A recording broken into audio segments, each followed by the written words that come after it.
Sekolah kehidupan.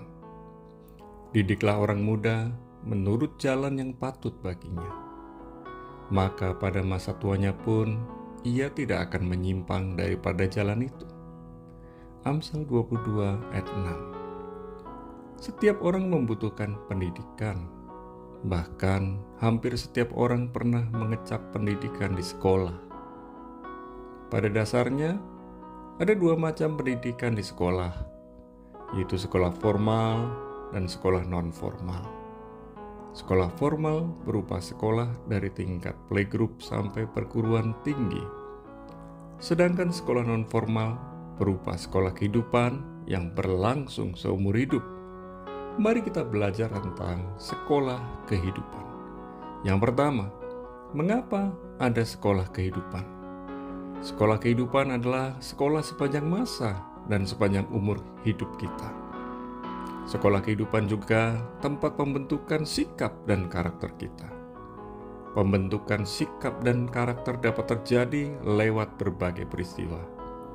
Ada kalanya orang mengalami perubahan sikap dan karakter karena ia menghadapi masalah dan pergumulan berat dalam kehidupannya. Ada orang yang terpaksa berubah, namun ada pula yang mau berubah tanpa perlu dipaksa. Maukah Anda masuk dalam pembentukan sikap dan karakter tanpa paksaan? Yang kedua, miliki komitmen. Amsal 16 ayat yang ketiga. Kata komitmen dalam Kamus Besar Bahasa Indonesia adalah perjanjian, keterikatan untuk melakukan sesuatu, kontrak. Komitmen sebenarnya adalah janji serius untuk terus maju dan mau bangkit, sekalipun pernah gagal berkali-kali. Kegagalan seharusnya menjadi tangga menuju ke destiny kita, bukan menjadi penghalang kita. Tanpa komitmen yang serius, kita akan jatuh bangun di tempat yang sama berkali-kali dan tidak mengalami perubahan sedikit pun.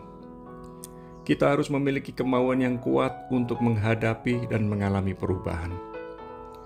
Dunia dan waktu terus berubah, namun cinta dan kebaikan Tuhan tak pernah berubah. Itu sebabnya kita harus minta tuntunan Tuhan setiap hari. Jika kita berjanji, maka kita harus berusaha untuk menindaklanjuti dan menepatinya. Komitmen adalah kunci keberhasilan dalam mengarungi sekolah kehidupan. Yang ketiga, miliki kedisiplinan. Amsal 12 ayat yang pertama. Kedisiplinan dimulai dari diri kita sendiri.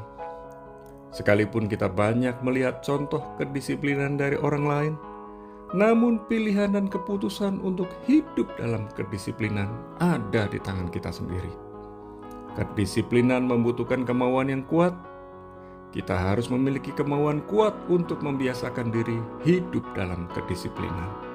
Sebenarnya, semua hal bisa kita lakukan, asal kita mau membiasakan diri melakukannya dengan setia dan disiplin. Ini berlaku untuk hal negatif dan positif. Tentu saja kita harus membiasakan diri melakukan hal-hal yang positif saja. Karunia dan talenta kita tak akan berkembang dengan maksimal tanpa kedisiplinan diri.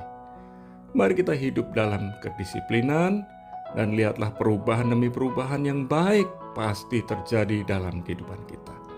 Jangan buang kesempatan dalam memasuki sekolah kehidupan. Kedisiplinan dalam hal kebenaran harus menjadi gaya hidup kita sehari-hari.